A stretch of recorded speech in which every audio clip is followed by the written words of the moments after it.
Whoever is listening, welcome back to the podcast. My name is Grayson Mann, and I'm here joining me is a very special guest, great friend of mine, Luke Winstel of Clemson Sports Talk. If you're from the Georgia Clemson area, there's a good chance you've heard this man, maybe at an NFHS broadcast, maybe an ESPN Plus broadcast. He is a unicorn in this business, folks. So get used to the name Luke Winstel, great friend of mine, like I said before, joining me on the show today. We're going to talk about a multitude of things. I'm really excited about it. And here he is. Luke, welcome to the show, man. We earlier were talking about some great stuff, and every time we hop on the phone for anything, I always in the back of my mind, I'm thinking, I wish I had a tape recorder or something so we could like put this on the podcasting system. It's like, oh, these are great conversations. So I get to finally have you on. Well, thank you, Grayson. Great to be on with you. Really appreciate it. And shoot, here we go. Let's do it. Yeah, so like I mentioned before, you're pretty much a unicorn in this business. I'm gonna keep referring to that. I'm gonna keep using that term just to keep things fresh, I guess, in my head. But you've been recently broadcasting the high school state championships, if I'm not mistaken, especially in the Georgia area. You were in Mercedes-Benz. I saw the tweets. You're on the sideline. I mean, I think ESPN analyst Luke Winstel has a nice ring to it. So how is that? I mean, you got to see a lot of top prospects in the area, a lot of coaches flocking down there to visit and see some highly touted recruits in some Georgia football action. So what was that like, and how does that process go of you picking up those games? Yeah, no doubt about it. I appreciate the kind words there. And, going back to Mercedes-Benz, it's the first year the state championships have been back there in that stadium in Atlanta, one of the best stadiums we have in the country. So really cool to get to display and show off on a Monday, Tuesday, Wednesday, the high school sports and high school football that we have in Georgia here and let the nation see some of that. So the thing for me is we have, of course, local TV, GPB handles that broadcast, and we have a ESPN radio Atlanta station, which is 103.7 FM. And I was a sideline reporter for a couple of games there. And then rest of them kind of saying, hey, I've got the credential here. The games are going on. I'll go and check out recruits and see some coaches. And the thing for Clemson and your Clemson audience, 4 coaches came through. Coach Mickey Kahn, Mike Reed, Nick Eason, and Kyle Richardson. All position coaches were there. So UGA had most of their staff there. Clemson had those 4 coaches there. A lot of the schools that recruit and have a recruiting blueprint that involve Georgia were in the building. So a lot of people that you get to see, walk by, say hi to. And the thing for me that, you look at the process, I've been doing it since 2019, working on the sidelines for the radio crew, and it's evolved on what station it's on, or as the platform's kind of grown with Georgia football, it's grown in terms of the station, the audience. So working with a lot of guys from 680 The Fan, working with that crew, and getting to share the sideline with people like Adam Baum, who's really big on the radio down here. He's got his name trademarked and everything. And Wiley Ballard, that we know from our ACC coverage and see him around all the time with Georgia Tech and ACC Network sideline. And getting to work on a crew with people like that, and Chris Mooneyham that does 680 radio in Atlanta. Really cool experience. And the thing for me, I got a fill-in opportunity like day before the 2A game in 2019. And then after that, just gave it everything I could, and they kept bringing me back for a game here, a couple games there, whatever. And then this year got a few games again, got 1A private, and got to see a Georgia commit, DeMello Jones, and then 2A, and got to see 3 top 100 players on the sidelines for that 1A game. So a lot of talent in Georgia. It runs deep. The audience is growing. The radio audience is growing. So for me, doing a little bit of TV, a little bit of radio, a little bit of writing, like just continuing to do whatever I need to do to get credentialed or build a brand or get some of the information that the audience might need to know on social media and different platforms.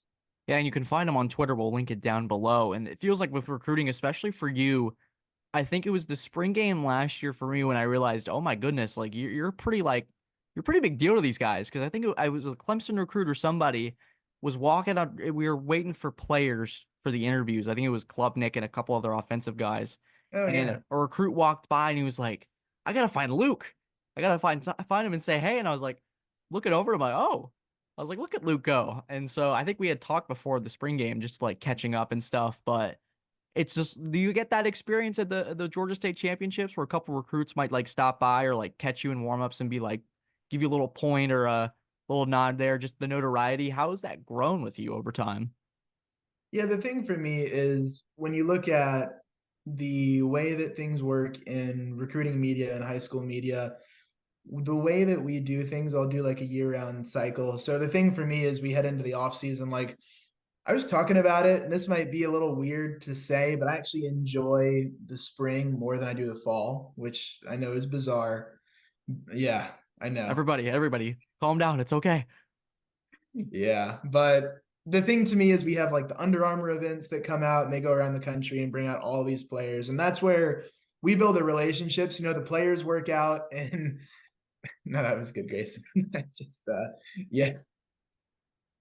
I got you Um, going there. I got you yeah, going you there. got me. You got me. It took me a second to be like, oh wait, that was good. Yeah.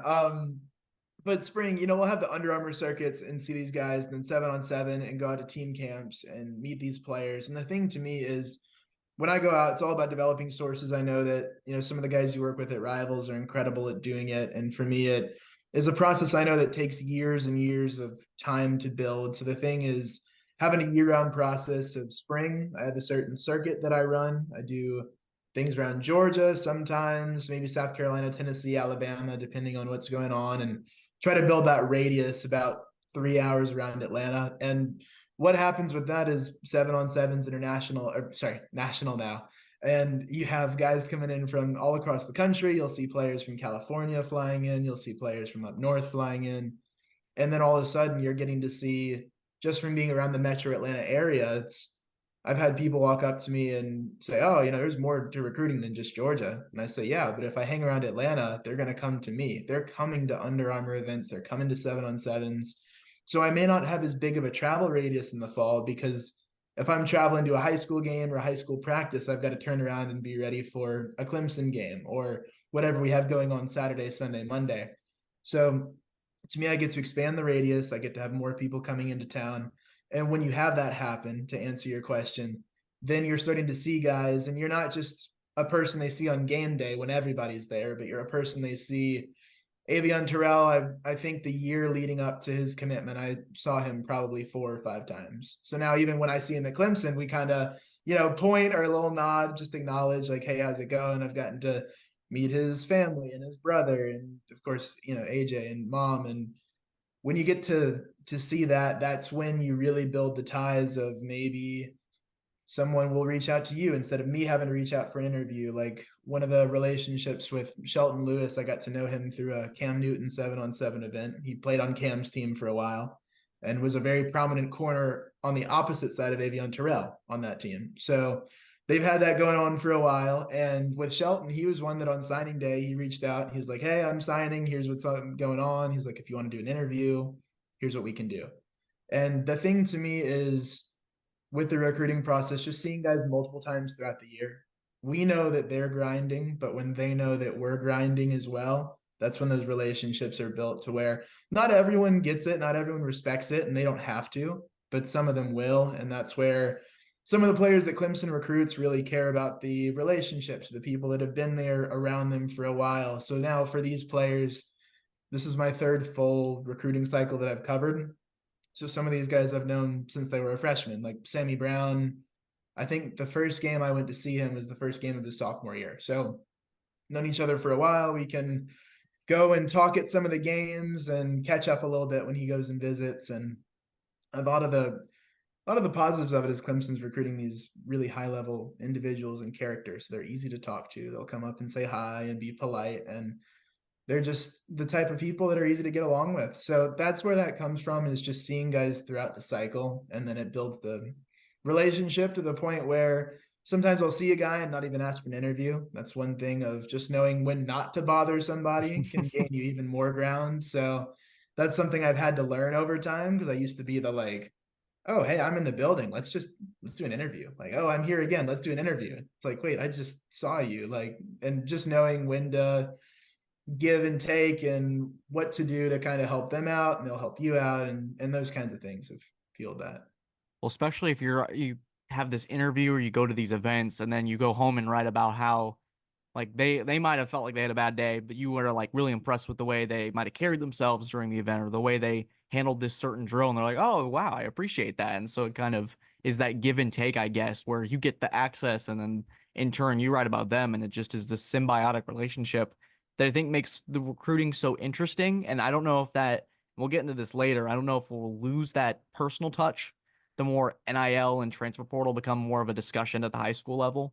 Because you can tell me if I'm wrong here. It feels like it's creeping around. It's starting to get to that point where it's becoming a serious point of where am I going to go to school here, because it's no longer XYZ, it's XYZ, and then it continues. Like there's more letters in the alphabet we didn't know about that are starting to pop up. So that give and take, and I've not been very familiar with recruiting, Luke, so you can kind of fill me in on like this or that, but it's very interesting from a guy like, because at our rival site, Paul is the man and he handles all the recruiting stuff, and it's just cool to Yeah. see how this works because it is a year-long process. It's not like the football, the playing on the field or the record counts, that stops, but it continues, and that's what makes college football so special as compared to maybe high school or the NFL. It is a continuous, overarching yearly thing. Sure is. And the way that the cycle's gone, like even during a dead period, you've still got stuff going on. Maybe individually, you've got guys that are doing training sessions. So there's always a way to find, people and what's happening. And with NIL, I do like to tell people there's more to it than just money. It's not turned to a blind, oh, this is a bigger check, I'm going here. It can get that way for sure. And I know that can annoy some people, but I'm also one of the people that says we need a CBA. We need to go into college football, collective bargaining, players, and then everybody else, all the executives, make your deals. That's how we get stability. Because you've already taken it to the point where we're halfway there. You might as well go all the way there. So I'm one of those types of guys. I know different people feel different ways about that, but it's better than having players now the way that the one-time transfer portal rule is no longer going to work. We need contracts. We need things like what coaches have of, if you leave, this is what happens. If you stay, this is what happens. If you do this, here's how this goes. It needs to be a little more hashed out. Then we get a little more stability than we're trending toward. But in the recruiting process, we're looking at, in terms of branding, I think the industry is doing pretty well with the way they cover recruiting and the way they've gone into the portal. And there's been some outlets that do that better than others. But it's been one that even the industry and the way we cover it has to evolve. And the biggest thing is relationships. Now I'm having to, on my spring schedule, I'm having to go to events with eighth graders. Like that's where we've gotten to, because these relationships happen so quickly. You have guys committed as sophomores, and you may not have even had them on your board yet. If you're Clemson, you haven't offered them yet. But you're having guys that are committing, you're having guys that are making big decisions. There's breaking news to be talked about, there's photos that you need. So the way I first learned this was Julian Lewis, 5-star to Carrollton. He's already been on the cover of Sports Illustrated. He's a Yeah, sophomore in high school. So heck of a player. yeah, he sure is. And that was one that he was in eighth grade. We were at an event. I'd heard about the hype, and I said, okay, cool. I'll go watch his throwing session. And I go over, and Ron Veal, who is Trevor Lawrence's quarterback coach, and a few other big names, he was there training Julian. I said, okay, cool. Well, I will have an easier time evaluating Julian because I can just listen to what Ron Veal is telling him to do better. And I'm watching this, and I'm looking at these balls coming out like, that's different. That's special. That's unique. And every time, and I still have it on my phone. And there's even some videos where I'm like talking in the background. Like in media, you don't want to talk in the background of the video you're filming. I'm sitting there like, oh man, that's different. I didn't see a whole lot of deep ball throwing on that day because they were more focused on short and intermediate. But I was almost at the point where it's like, I don't even know how much more I need to see. Like he's got the hype and he's worth it all. So I went ahead, eighth grade Julian Lewis, about to finish middle school. I go ahead and do the interview, get to know him, meet his dad, get, phone numbers and the whole deal. And that's where I said, like, we don't want to do this all the time because I'm not really here to cover middle school football, but there's points where this is important. There's a guy at Milton High School, Christian Hunter, that had 5.5 sacks and 5.5 TFLs in his freshman year. And he's one that at the defensive line position, we've already highlighted is going to end up being a pretty big deal of a Division I player. And there's some people in Georgia like Alex Benson that he's with Born to Compete. They do a really good job identifying people. So even for me, it's like, hey, maybe I should go to his events, or maybe I should reach out and ask him some questions. And he's one that got on some of the guys, like another Trevor Lawrence reference here. He was one that was on Trevor really early, and some of the guys like Travis Hunter early in high school. So that's where, to me, we've shifted the calendar. So now for me, I've had to shift of now I'd love to be talking about juniors and seniors, but sophomores are making some of the biggest news right now. We've got some really big 5-star types of guys. So it's understanding that that's how that's shifting, but also as an individual in media, trying to make your brand NIL proof in a way to where regardless of a decision a player makes, you're still able to provide value. Because so much of it has been focused on the decision-making process in the past, but being able to do content that's a little more, a little outside of that, a little extra, providing some value in different ways now, I think it's making us evolve. Yeah, and I think the first time that I thought that we were in a different world was the Quinn Ewers situation, where it was I just still the details are a little bit foggy for me, but I believe it was wanting to be compensated his senior year. They wouldn't allow that, and so one thing led to another. He's at Ohio State for basically a semester and then goes to Texas, and he's now in the college football playoff, representing the Longhorns. And it's just like, man, we're in a different era. And I'm sure that like you mentioned, eighth grade Julian Lewis, things are just different. And if my brother-in-law is watching it, his house is the backyard of Carrollton football, so he gets to just walk over there and watch Julian Lewis 6 times a year without having to really break a sweat. And you And should. you can, yeah, and you can just tell that guys like him are a little different. He's the Trevor Lawrences, the Caleb Williams, just in the recent quarterback prospects.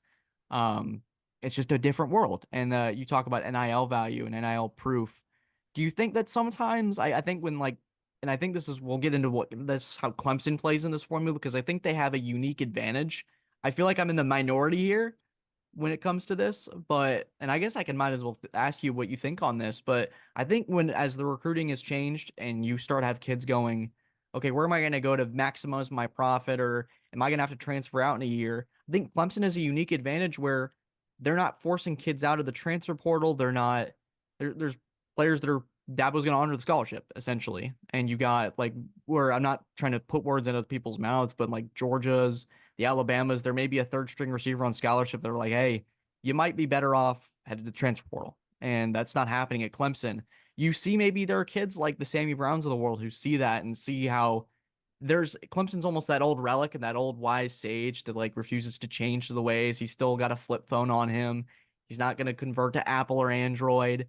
Do you see maybe some recruits looking at that going, I need that normalcy instead of just the craziness that, and not that Clemson's not doing that and conforming to it. We already see how active they are in the transfer portal in this cycle. But do you see maybe there's an advantage for Clemson going to say, hey, we kind of have the old way. We almost have a way back machine, like it's Back to the Future. Like this is a little bit different than most programs handle this new era. And for my audience, I'm putting that in quotes because it is. I don't know how to coin it. We're still so young into this. Yeah, we sure are. I've even used it as a headline maybe I want to say maybe a month ago or within the past month of I had a recruit tell me in a quoted quote headline here. They developed the freshman, that kind of deal of he talked about it was important to him that Clemson doesn't take portal guys over you. We've seen some schools where you come in, you're like getting ready for playing time, but then the coaches portal and recruit over you. And that's been a really big issue. I was talking to a high school trainer last night, and a lot of people probably don't know. A lot of the trainers play a bigger role in the recruiting process than people think, especially the ones that we have around Atlanta. There's some very well connected ones, former pros. This trainer was telling me, he's like, I'm not taking my class of 24 kids to camps this summer. Like, I'm not taking them around all that Power Five stuff. Like, they're going to the places where they've really precisely handpicked. But a lot of the big schools are not looking at, oh, yeah, here's a rising senior. Let's find a guy. Let's identify a player. There's not a whole lot of that anymore at a lot of schools, especially in the South.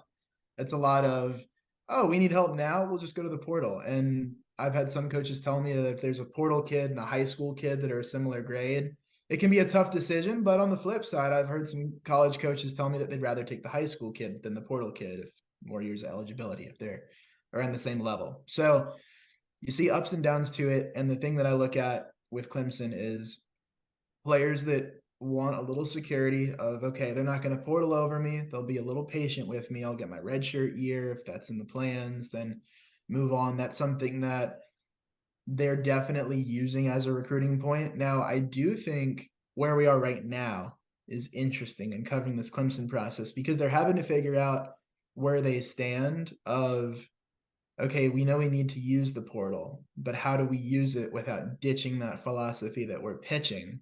and also using it in a way that is rational, and then using it because you need to fill holes, because there's places where there's certain players right now that are number one in the depth chart that I don't think should be. And understanding that, if if the coaches feel that way, and I think they do feel that way because they're trying to host these guys on visits, trying to balance where do you fit in the portal landscape, and just how much do you take, how much do you go with. So we're seeing that be determined. I think they're going to take players in more impact positions than they have in the past, instead of just backup quarterback clipboard holder guys. But They're I getting ready to do be think, coaches. yeah, I mean, basically, yeah. And the thing to me is taking a couple of guys and making it very on the nose. So this is a position of need. We didn't feel comfortable, and it's something that you can explain. I've had guys like Elijah Thurman, 4-star, that I'm writing about, talk about some of that approach as well with NIL in the portal, and talk about how he felt Clemson was a good spot for him because of that. That's why they're a top contender for him, and that's why you're seeing people start to look at, hey, maybe this is a Clemson O-line target that ends up committing here. So those are the things that I'm seeing. It does make an impact, but also on the flip side, you look at if everyone else is patching holes immediately. And the thing with the portal, I did not think it would be as effective as it has been. The way that you can just plug and play somebody, especially at the quarterback position. That's what everyone points to, of look at the Heisman ballot, transfer, transfer, transfer, all the way top to bottom. And then you look at it and say, wait, this is working. The transfer portal quarterback situation, I think the market has exploded accordingly, because there's only one quarterback on a team. So quarterbacks are going to portal, but then the coaches are saying, wait, this is working. This is going smoothly.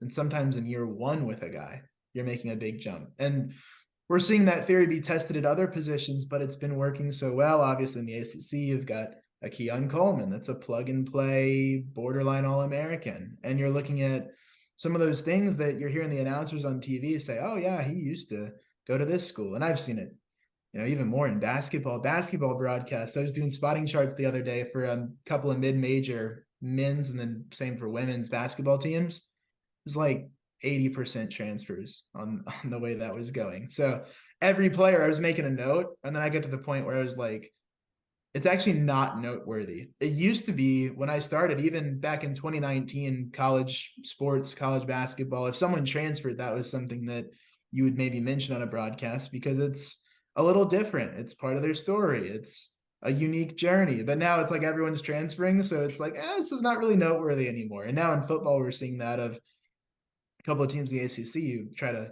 if I were to try to call their game, I would just say that's not even important unless it's from a super big school. And yeah, the way we're looking at it right now in the portal, yeah, I do think Clemson needs to be more aggressive. I had a source tell me over the past week that they've been slow playing recruitment. And I know people talk about in the portal, you want to be speed dating more than you do want to, go through the whole courtship process. And it seems like Clemson has not been quite as aggressive as other schools so far. They're learning their way, they're finding their feet.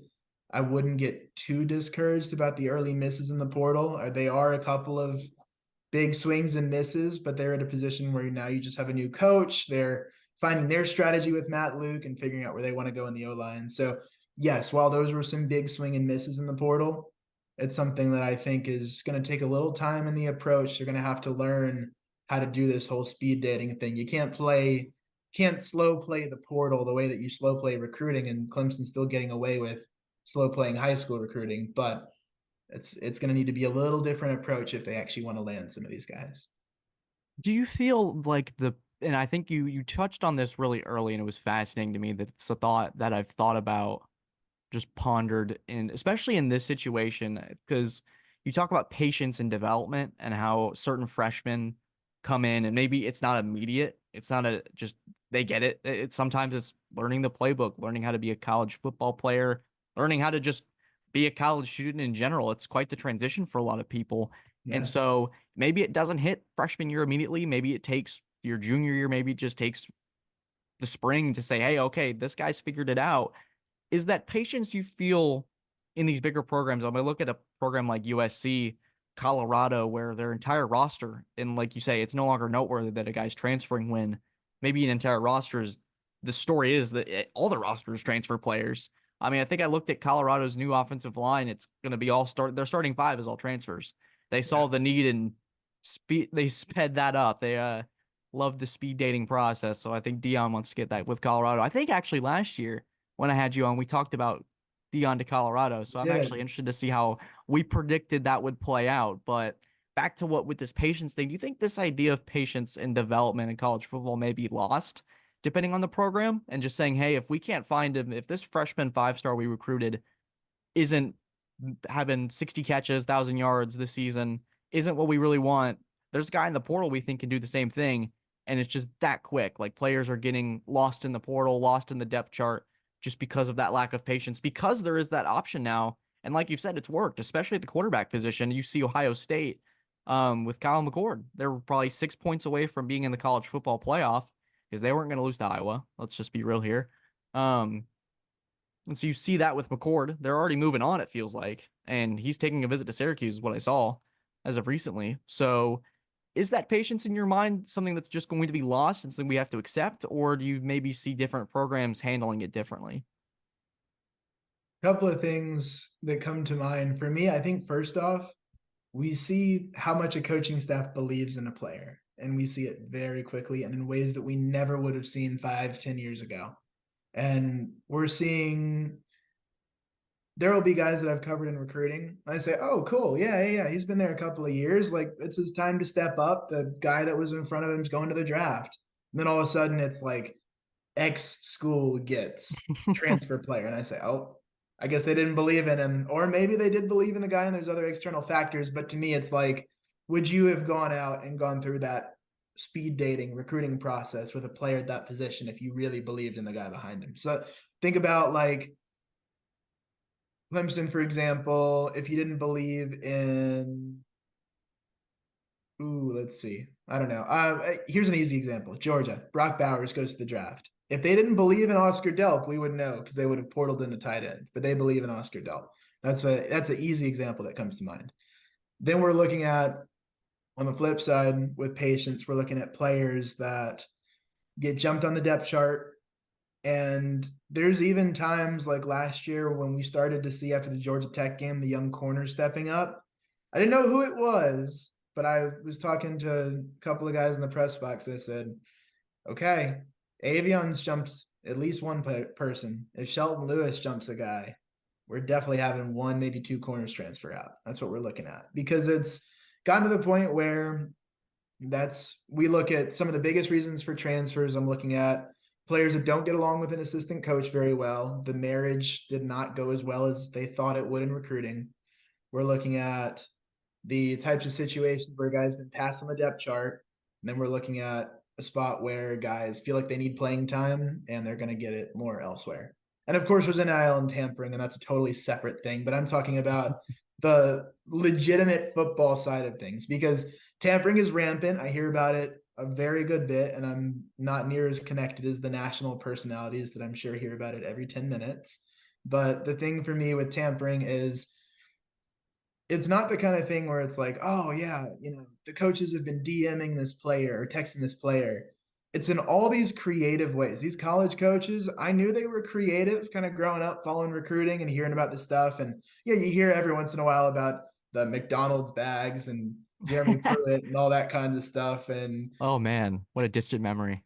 yeah, but now you look at what goes on with tampering and it's players checking in with the trainer of, hey, how do you and X player feel like things are going? Could there be interest in coming to my school? And parents, or we still have handlers. That's one thing that I think people might have forgotten in the way that we've gone in the NIL process. They think we've gone straight to agents, maybe, or parents, but handlers are still very much alive and well. And I've seen a lot of that go on of reaching out to that person that's kind of behind the scenes, so no one really knows them on a national or statewide scale in a lot of areas, but they know the important people. They know the players are tied into families, players, programs. It's all those different ways of someone reaches out and puts out a feeler to someone around the player and says, hey, what if this were to happen? And it's all these conversations that is creative because They're not reaching out directly to a player. They're not talking directly to a player. It's not illegal to talk to someone's dad. But you look at the way it is in recruiting and you say, oh, these are things that are happening. There's situations that we look at, and sometimes you may not be able to know for a fact it's tampering, but you see and you connect the dots and you say, oh, I think this might be a tampering situation. You don't report that, but in the back of your mind, it's something you stash away for when you're breaking down roster management, roster construction, when you're evaluating a coach. Sometimes you might want to knock a coach for losing a guy, but then you say, oh, I don't know if it's totally his fault because it might have been one of those, and then you connect the dots. So that's why, like, I tell people, and I say this all the time, anyone that ever asks for advice, I say talk to everybody you meet on the sidelines. If you're ever at an event, even if you're not credentialed media, if you're trying to get into it, talk to everybody. Because I think you'll be surprised how many people that people know and how tied in they can be and how many stories they can tell you and just things that help you build the frame of reference. Because the biggest thing to me is connecting dots. I don't have to report everything I hear. I don't usually want to, but it's just little nuggets that you get in the back of your mind. And then you start to connect dots, and then you say, okay, I feel like I know this situation. And because I know that, then you might know where things can go in the future, how rosters can be managed, what could be next. And that's how you start to move stories forward. So to me, it's become a bit of a puzzle. And I think in media, if you don't look at it that way, if you don't enjoy feeling like you're in a TV show with your magnifying glass, trying to figure out what's going on and trying to talk to people, that's where I think people start to get burnt out of the media and this side of things and start to say, oh, I don't want to work in recruiting, and recruiting's not for me. But to me, I see it as this is talent acquisition. We watch it play out every week, and we're either right or wrong about things all the time, and seeing how it plays out in such an unpredictable fashion. Even though I tell people nothing surprises me anymore, but tonight I opened my phone and I'm surprised by a transfer, and it still has shock value to it. So you look at all these situations, I think that you have to kind of embrace it if you're a fan of talent acquisition and just jump into, like, there's constant drama. This is like reality TV every second of the day for college football fans. I think if you don't look at it that way, it's really easy to get negative about it. But this is where we are. So get used to it. And I don't think it's going to get any closer to what we're used to in the past. So this is where it is. And you kind of have to embrace it, or else I think you'll start to lose some of the love for where we are, what the sport has become. You talk about the magnifying glass. Are you Clemson Sports Talks Sherlock Holmes when it comes to this recruiting? I'm working on that. I wouldn't go to any level of mastery with it yet because it's something that I'm still very young in. I tell people I think you need a decade. And I think that's when you start to get to the point where you've built a big online brand on social media. You've got years of reputation, you've got coaching connections. For me, it's all starting. Like it starts with coaches see you at events and they start to recognize you, and maybe they don't know your name yet, but they know they've seen you and they know they're comfortable talking to you, and then they know your name, and then it builds from there. So I always tell people, like, yeah, maybe give me a decade, give me like 7 more years and we'll start talking about that. But it's Ooh. all a building process, and that's the thing to me, is just every single day it's all about bring the energy, try to get 1% better, and then try to make sure you're posting at least one thing a day, whether it's social media, articles, broadcast, radio, whatever you do. I caught you early then. 7 years from now, I'm gonna be like, I'm gonna be close to being 30 years old. Like, ugh, don't love thinking about that. But I mean, the timeline is certainly, it is a slow burn process. I mean, things don't magically come out of thin air in this business for sure, as I've slowly but surely learned. Um, but there's something that you touched on that's so fascinating to me about just the way this goes and how, like, the drama and the tampering. I mean, we had Dabo in a nuclear bunker, it looked like, at the Gator Bowl press conference, talk about how tampering is the problem. It's like, okay, he and Stoops was very quick to go, yeah, I agree. And so, I mean, Yeah, good luck. I'm not connecting any dots Yeah, here or saying anything Clemson guys, but when I saw this was just my Twitter timeline specifically, just me scrolling on my phone in between classes, or like it was in between exam studies or classes. We were filming a show at Tiger Vision, for those who know that.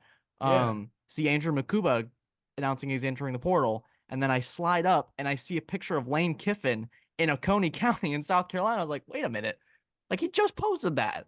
And it's just like, wait like, I'm not gonna say anything, but like that doesn't seem a little bit like we're just gonna call it this. The dots are connecting in my head of what's going on, and maybe that's a completely different situation because social media posts are probably they're made that day, but the decision I would imagine is made, I would assume in advance. Let's just say that.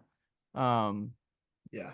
so it's just weird how that plays out, especially in college football. It is a constant, like I'll open up my phone, and especially in the last 2 weeks, I think this is what Dabo's starting to realize, especially since wasn't prepping for an ACC championship, is that he's had 3 weeks of probably a noteworthy news thing a day, and you see it on social media, you see it with transfer announcements, like Bo Collins Monday announces he's like, I'm not my timeline's off, but like just for example, Bo Collins announces he's in the transfer portal. 4 days later, halfway in between that, he's linked to Notre Dame. 2 days later, he's committed to Notre Dame. Like the process is so quick. And it's Mm-hmm. so interesting and how quickly it plays into that social media gratification of we want that information. It's not like we see a trailer for a movie and you got to wait 7 months for it to come out in the summer. Like it happens very quickly. So if you want information quickly, college football is very much the sport for you and just anything for you. Yeah, it's like I say, it's like reality TV for guys in a way. Like, you might have a girlfriend or a friend or something that's like Real Housewives of Atlanta or whatever, and you're like, nah, I'm just watching the Hayes Fawcett Twitter account, honestly. Oh Like, man, he's that's on just a who I roll. am. Yeah, and just graduated from college. Shout out. But Wow. yeah, Who hey, had the we'll be Dylan there Royola soon. information? Because was that a Wilfong bomb or something, as they want to call it? Yeah, I think Will Fong broke that one. Yeah, and that's another one where you start connecting dots of how all that goes with. Yeah, yeah. So um, We'll just leave it at there's that because I there's feel a like that's lot what of hearsay. I should Working not the pry into GHSA that. state championships over the weekend, there's a lot of hearsay that you don't know it's a fact, but people talk and reporters talk, and there's that situation is going Oh to be a fun man. one to follow. But the point really with tampering and Dabo and some of them and all the coaches say, like, yeah, tampering's the problem. I say, good luck. Like, good luck stopping it. If they could stop it, I guess they would or would have an idea of how to do that. How are you going to stop a assistant coach or even an assistant coach that reaches out to one of his connections that reaches out to a player's uncle that then talks to a player? Like, how are you stopping that, tracking that, enforcing that with 3,000 players in the portal? Like, really? Like, good luck. Good luck. The tampering stuff's not stopping. I know we can complain about it all we want to, but even some of the things I hear of, all you got to do is find a person that's connected to somebody, and then you can do it yourself, or you can get someone connected to you to reach out to a connected to somebody, and 6 degrees of separation. And college football is so small that everyone knows each other. And I just look at those kinds of things and say, okay, I mean, I appreciate that we're acknowledging that that's an issue. I think it's something fans do need to know about, but I'm also in the back of my mind, like, if they're gonna go, they're gonna go. And now with the judge's ruling, I don't know which day it was. It's kind of mixed together the past Hmm. 3 days after working the games. But when the judge came out and said that the one-time transfer waiver is not going to fly anymore, you can just transfer anytime, anywhere. NCAA can't restrict that. That's when I said, oh, okay, this is where it's going, and this is why we need a CBA, because you're trending toward professional sports without being professional sports. There's a lot of issues that come with that. Tampering is one of them. And we look at these kinds of situations, and I just say you got to have more structure, and more structure means a professional league, basically. And I've even I've asked some people, I'm like, hey, so if we talk to a high school kid that's making NIL money, do we call that a professional athlete, or because aren't they amateur? Are they a high level? Are they where do we go now? Because in Georgia, like, and there's been some really interesting NIL deals that have been signed by GHSA players, which one of them, Tyler Atkinson's deal, I believe, gives some internship opportunities in the future. Like, there's been some really cool touches, assuming that Oh. all the contracts and details are worked out in the way that they're being played out to be. And from what I've heard on some of the deals, I'm looking at it and saying, very well done. Like, it's not necessarily guys grabbing a bag. I'm sure money is obviously a big reason. That's the point of it. But being able to tie in connections and tie in job opportunities and tie in gear and tie in different kinds of things. So the way it's gone, there's so many positives and negatives, but to me, it's just you have to embrace it. This is where we are. You look at what's going on around fan bases and how they handle it, and I'm curious to see how that evolves as well as are people going to go numb to it, or is there going to be a colossal reaction every time a player like Andrew Makuba? Well, that's maybe a big example. Every time a player that maybe has some starting experience in a team transfers, or do we start to only get shocked by the truly shocking ones? Like that's where I go with Andrew Makuba. That was one where I looked at it and I said, "Whoa, I'm going to refresh the page, read it again, and make sure I'm seeing this correctly." And then I see it and I say, "Wow." And then the guys tweeting out offers like they're in high school. That's Oh, one thing that's that crazy to me. people kind of go either way on. I don't mind it because it gives information. So, oh, okay, Oregon's interested in you. I saw that offer pretty quick to Makuba, for example.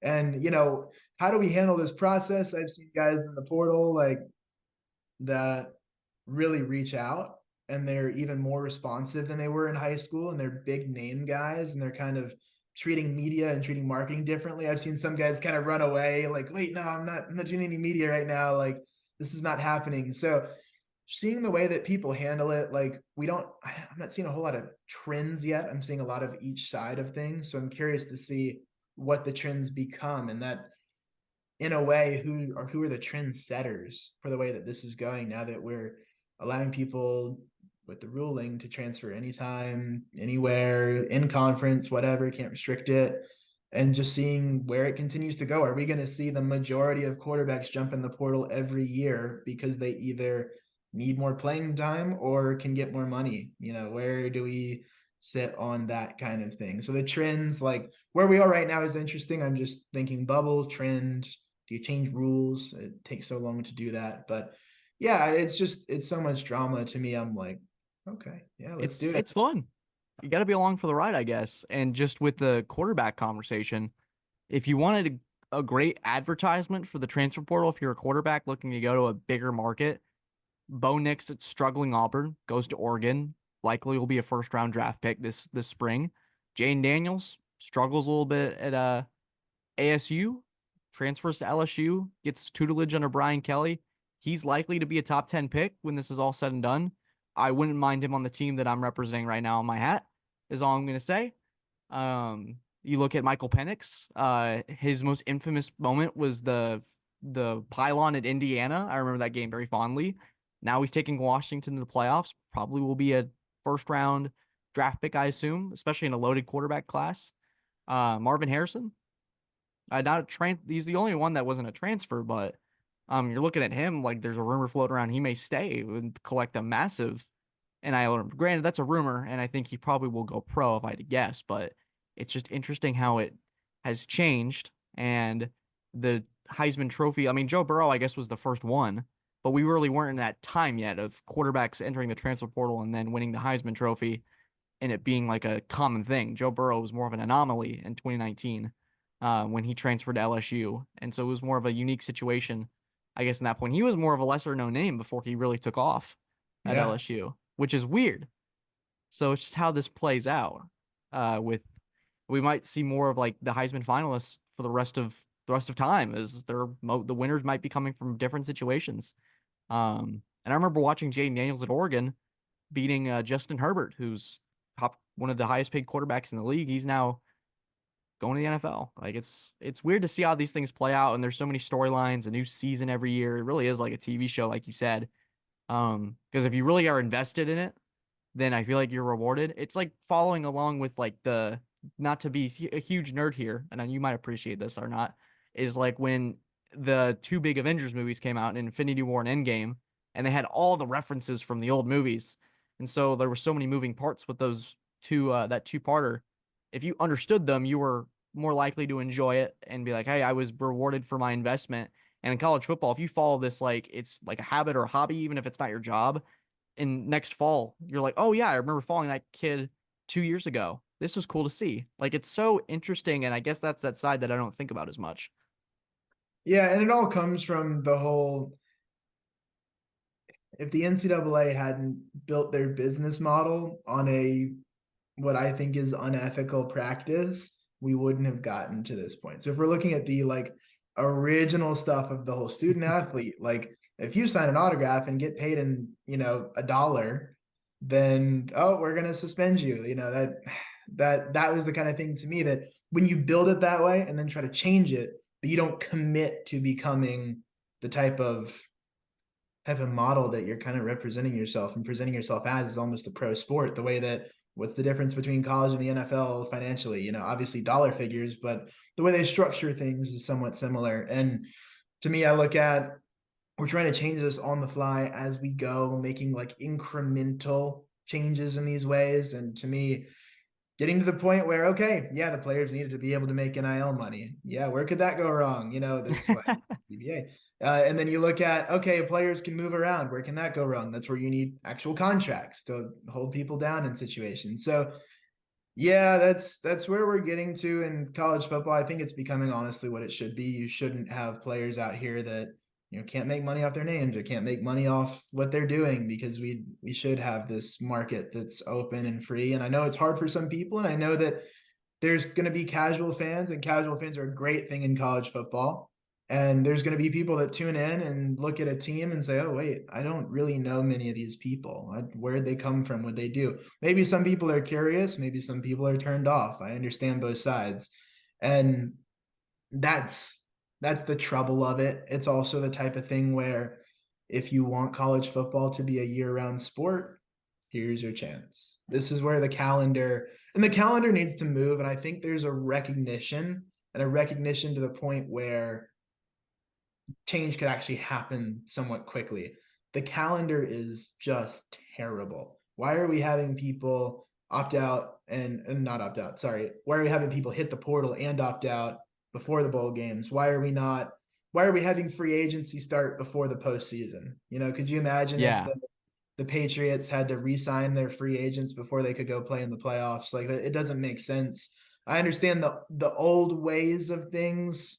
That's how it's traditionally been done. But now that we have a playoff and now we have bowl games, and the extended playoffs going to push it even further. And push the dates even further back. We're looking at, we need to have this free agency phase and the transfer portal move back. We need signing days and those dates to change. We probably can move early signing day up even more, because the calendar keeps moving forward and younger and younger and younger with the high school recruiting side of things. So move the portal back, move the high school signing day up. There's some people out there that in talent acquisition would tell you that we have two types of offers. We have committable and uncommittable. Committable, Grayson, because Clemson's offers are all committable, and that's how they rotate through their board. And that's what they like to advertise. But if you were to cover a school like Tennessee, like I have in the past, you're looking at 300 or 400 offers out for one class. Those are not committable offers. Very few are. That was a mistake for me as a reporter. I looked at it and said, oh, hey, you have a Tennessee offer. I can interview you. We can do this whole content, whatever. And then you look at it like, oh, Tennessee hasn't talked to this kid in a year. They just saw him at a camp and said, you have an offer.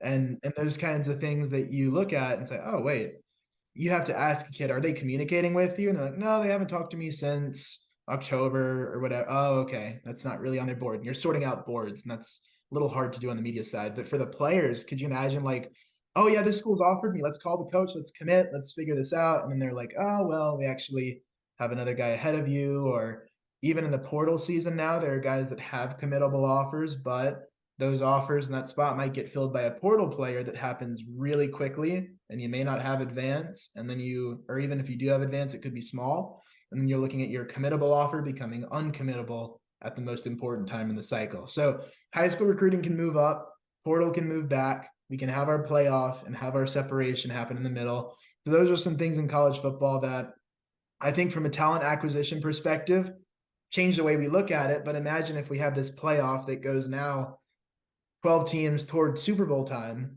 and then you have the portal open up, and then you have all that happening. And now we're getting towards year round where we have an NFL draft and a combine and all those things. Well, then college football will have a similar calendar as well. So that could be a positive if you're interested in talent acquisition, if you're interested in following the sport.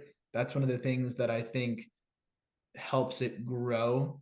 Of you start to become year round, you start to shift your calendar, you do things a little differently. Maybe spring games eventually will become the destination for fans where you're playing an actual team and an actual opponent. Maybe that's when Clemson can play Furman instead of during the regular season, and we could get another conference game or maybe a better opponent and those kinds of things. That'd be So cool. college football could become a little more of a year-round sport through some of those practices in the calendar, and I think that'd be healthy. I like that. I really do. I think that there's something there to that. Maybe this podcast episode, this return, with Luke Winstel is actually Luke's application to be like the commissioner of the NCAA. That'd be kind of No, don't cool. give me that job, please. No, no, no, no. Thank you, Grayson. That's a great I'm compliment. throwing it out there. I would It's not never. committable. It's not anything Oh, you have to like worry about. I mean, you're it's gonna just portal over me, huh? I might it just depends on the next guest. I don't know. Maybe we'll Yeah. see. We're reaching out. This podcast though is not entering the portal. We're not Ah, going to very any good. other thing just to keep that going. But Luke, what before we wrap up, and this has just been fascinating, just to kind of peel back the layer. I haven't talked about this in a long time because I think every time we're on the phone, we're talking about like broadcasts or we're talking about specifically what I could do to be better because I just respect and value your opinion so much when it comes to that stuff.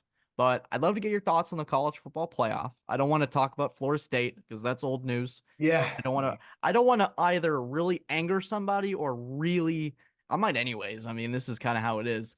But I'm not here to ask you whether Florida State should deserves or whether they got screwed over or not. That's 2 weeks ago. That conversation's old and dead news. I want to hear what you think about the matchups because I Yeah. think that last year we got probably two of the better semifinals, and for once we actually got two consistently great semifinals instead of one game being really good and then like let's say the Rose Bowl in 2017 when Georgia Nick Chubb and Sony Michel that team that 54-48 overtime in the Rose Bowl with Baker Mayfield and then Kelly Bryant and Clemson get smushed in the Sugar Bowl at 8 o'clock.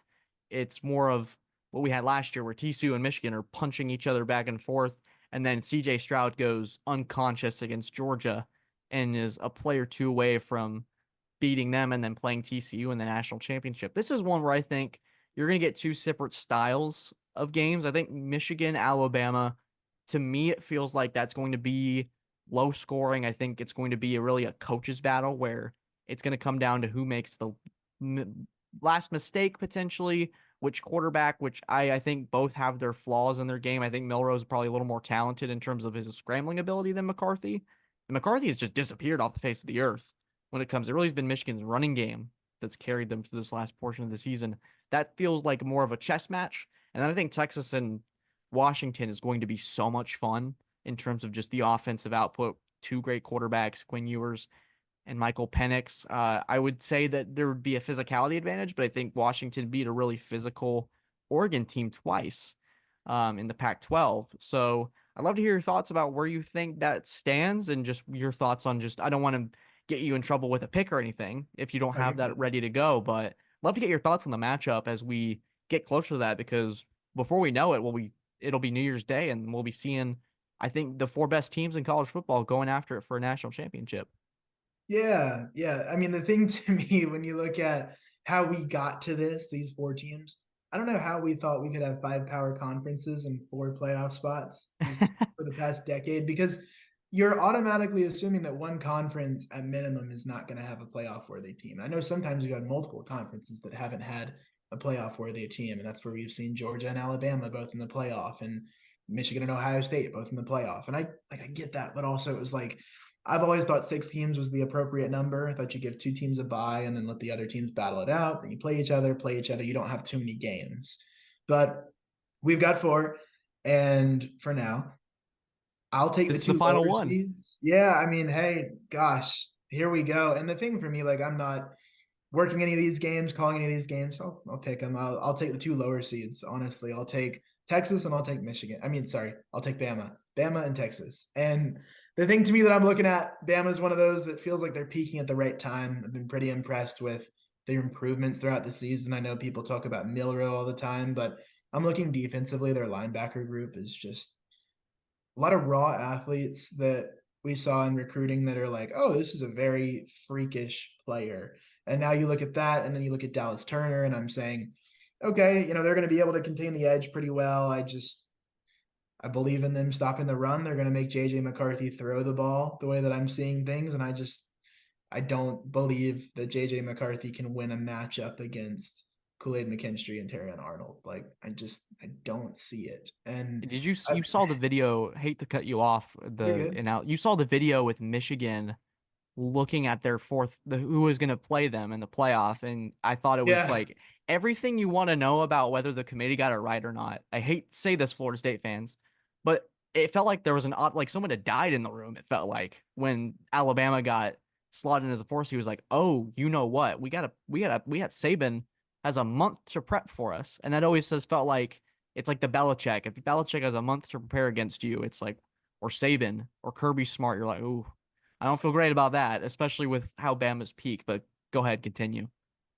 Yeah, and I'm also one of those that says, people talk about Michigan's offensive line and some of the things that they've done, and I say, okay, good luck. Like, these guys down south are a little different. You saw that against Georgia. You saw how different Trayvon Walker is. I know Aiden Hutchinson's really good, and I don't like that comparison because it's just good versus good when you look at those two D lines in that game a couple of years ago. But you saw what happened with Georgia. You saw some of these guys down south, I think, are a little different on the defensive line compared to the D lines that they have in the conference. So that's one of the things that I'm looking at. I see it every day. I understand if you want to call me biased, you're welcome to do that if you're watching the show and you say, oh man, but you cover the South. And I say, well, yeah, I watch it on TV too. And I've seen how these things have played out. And that's where I stand. If Michigan wins, I mean, hey, they've got the talent to do it. I'm not counting them out, but I would take Bama. And I mean, I wouldn't say I'd take Bama to cover because they're not favored, but if Bama were favored, I'd take them to cover. I'd take them with some points to Michigan. I'm pretty convinced on that one. But I know it's 4 versus 1, but that's just kind of where it's shaken out for me. And then Texas on the flip side is the type of team that I feel like they've added in the portal kind of accents, the kind of things that, like, when you're making a room, you want to have all the furniture and all the things right. But sometimes if you have that poster on the wall, all of a sudden people walk in and it's an awesome room. They want to be there. And I think that having some of the people that they brought in the portal, the receiver from Georgia, AD Mitchell, is one of the example to me of, okay, you want someone to take the top off of defense, add him in. And those little subtle moves, on top of the fact that Sarkisian is known for developing quarterbacks, he had to sell those Texas quarterbacks on the fact that he can develop. It wasn't just Nick Saban, it was him and his track record in the past. And he's shown that. He's developed viewers. He's seeing the results from it. They put a priority in recruiting on offensive line and getting better at the line of scrimmage. They understand that that is the recipe to succeed at the highest levels in college football is O-line, just heavy on the line and recruiting, like 4 stars like crazy, maybe a 5-star here and there. The way that they've emphasized that, I think, has set the tone for their program culturally. I think it's something that you've developed your quarterback. You've put an emphasis where you need to on the O-line. You've added accents through the portal. You've got a defensive tackle that's best in the country. And I haven't gotten to evaluate him in person yet, but I'll get to see him at the Senior Bowl. And I'll tell you, I've already started writing in my notebook about him and some of the things I'm excited to see in person. So when I'm looking at that matchup, I know Washington's got Penix. The receiver core is brilliant. I just don't believe in him. I'll just be honest with you. Like, I'm just not into it. Washington football has been really fun to watch this year. I am as big into Pac-12 After Dark as anybody, and I will miss it probably more than anybody because I am a night owl, as you know. With I mean, it's close to midnight and we're filming a podcast, so I mean, that's all you need to know.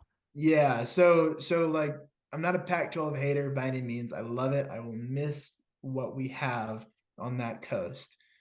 I just don't think this Washington team is up to what Texas has. I know that they've got the talent. I know that they can win similar to Michigan. I say, okay, yes, they can do it. I'm picking the lower seeds here. Like, I know that there's some risk to that, but I've got strong belief in Texas. I think Quinn Ewers is one of those quarterbacks that, yeah, we've seen him develop physically, but the way that he's developed mentally, he's become very rock solid. At least he seems like it when he speaks. That's something that I do take into account at quarterback and not really as much at other positions.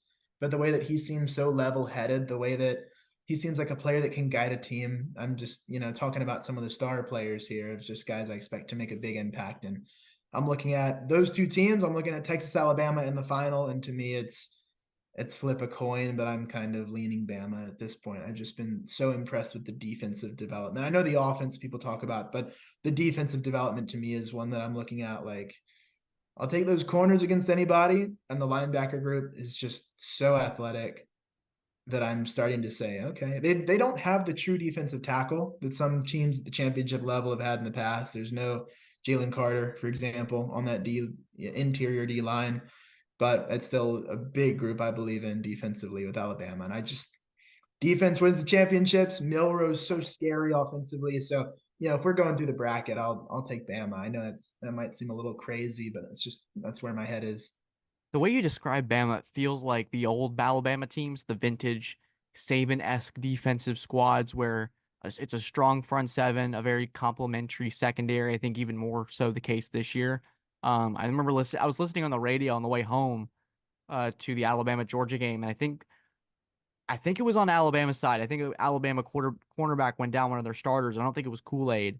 And they brought in this like kid, this just raw kid, and they immediately targeted him, and Georgia wasn't able to be successful on it. It was like, oh, this kid's ready. Like this kid came in and was like, it was on the nose. He was like, Saban's gonna love that. And I was like, that is a vintage Nick Saban team. That is the characteristics of an Alabama championship team. And so I think I agree with you on the semifinal picks. And I think what yours has done this year is last year it always felt like you're waiting for him to make the big mistake or the sloppy mistake, and that maybe was partially due to his youth and inexperience.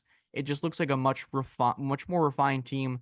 Texas is back. Maybe that's a statement that carries a lot of weight to it. So maybe I'm wrong. I don't know. It is just 1 year. We're back. I know Sam Ellinger somewhere is just punching the air that it's not him that did that, but He helped. it's gonna.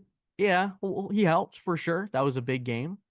But yeah, Texas and Alabama, a rematch of the week 3 match. It was week 2 where Texas comes in and throttles Alabama in their own home turf. So that'd be interesting to see on neutral field with a much more refined Alabama team. Because I remember in that 2-week stretch, Milroe gets benched or something like that. I don't know what happened there, and they get pushed around by USF for 3 quarters. Yeah. You're like, oh no, like what is going on?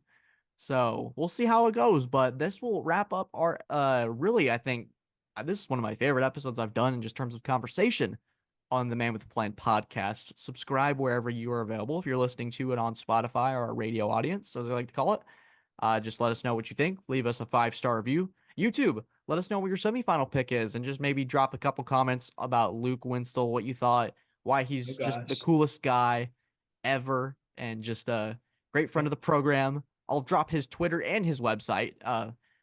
Just maybe quickly touch on where the people can find you before I link all that stuff. Yeah. As I like to say, I'm the only Luke Winstel in the United States, according to an online record search. So I've taken advantage of that and made all my social media handles at Luke Winstel. It's just my name, first name, last name. Website's winstelmedia.com. Got all kinds of stuff there. Just interviews, articles, the whole deal. But yeah, mostly writing for Clemson Sports Talk, doing some work across broadcast platforms and writing and continuing to build content, try to build a brand, continue to build relationships. And thank you for having me on the show. Yep. And if you stay till the end, leave something below. Let us know that you found it. And if you go to Twitter and follow him, or you go to his pages, let him know the Man with the Plan podcast sent you, because, well, hey, why not? Let's get that connection going. Let's build it. But guys, thank you so much for watching. We're going to have some great content. I'm finally off of school and no longer feeling like death or sick. So we're going to have some great content this Christmas break. I can't wait to do it. And we're starting off on the right foot with Luke Winstel. Guys, thank you so much for listening. Have a great day and take care.